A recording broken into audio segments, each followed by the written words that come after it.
hello guys canal निकलिए यहाँ loader साफ सफाई चालू काम है कैनाल નું આ બાજુ તમે જોઈ શકો છો થોડુંક પાણી છે આ બાજુ બાકી આખી કેનાલ ખાલી દેખાય હું यहाँ ट्रैक्टर है તમને દેખાતું હોય તો ઝૂમ કરીને થોડું કરું લોડર છે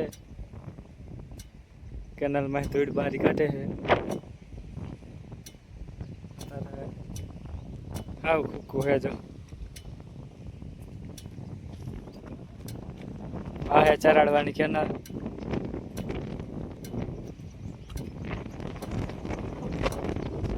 मैच में है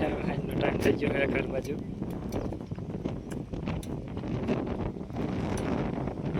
तो आप निकली चराड़ बाजू